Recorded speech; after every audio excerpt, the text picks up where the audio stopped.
مقتل الرئيس هواري بومدين، حيث قيل أنه أصيب بمرض غامض بعد زيارة قام بها إلى العراق، وظل هذا المرض غامضا حتى توفي في 27 ديسمبر 78 ولم يتم الكشف عنه.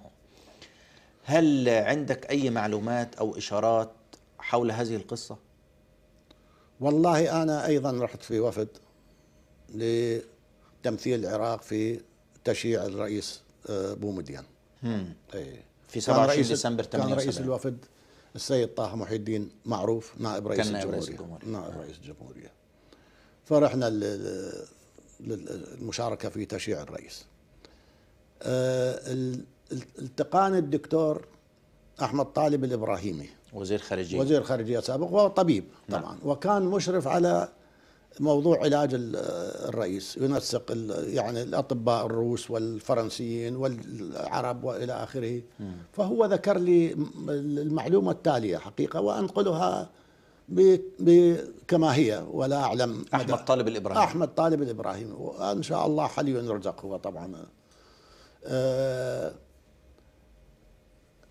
ذكر لي بأنه الرئيس مصاب، قال ما ممكن واحد بالأخير فقط هو ويمكن ومجموعة صغيرة جدا اللي يشوفوه، لأنه يقول لي مرض عجيب غريب، أنه الرئيس يعني قام يضمحل جسمه بحيث صار شبح بعدين، ويتساقط شعر عيونه وكله وراسه وإلى آخره وحواجبه، وعظامه انكسر بأول وهو يمسكها واحد. يقول الأطباء الفرنسيين عجزوا عن تشخيص المرض، الروس عجزوا عن تشخيص، كل الأطباء اللي كانوا يقومون بعلاجه ما قدروا يشخصون ما هو هذا المرض، وتوفي. أنا الحقيقة ما أعرف، خطر ببالي بعدين شفت حالة من الحالات اللي واحد تناول لكن فيها. هل ذكر لك ان ده كان له علاقة بزيارة قام بها الى بغداد؟ لا، فقط ذكر لي حالة الرئيس بومدين فقط. لم يذكر لك ان بومدين ظهرت عليه الاعراض بعد الزيارة الى بغداد؟ ولا اصلا هاي كانت تخطر بباله اعتقد، لان ما ذكر لي اي شيء.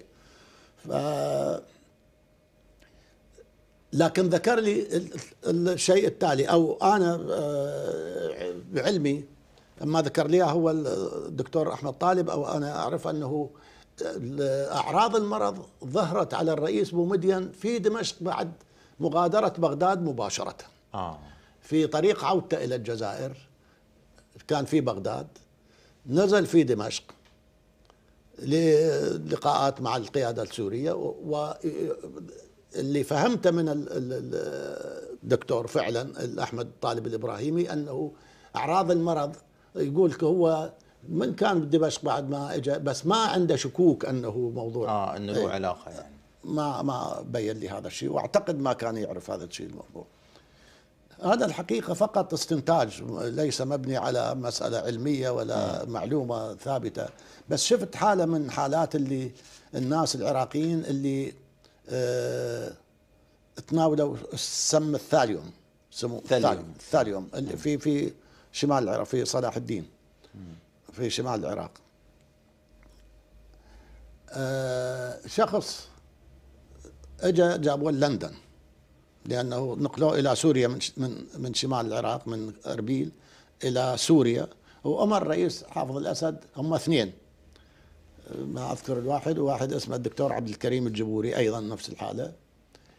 ففي مستشفى هنا لاول مره يكتشف يشخص هذا المرض بأن سم الثاليوم، سموم الثاليوم، يعني اكتشف نفس الأعراض، بالضبط نفس الأعراض.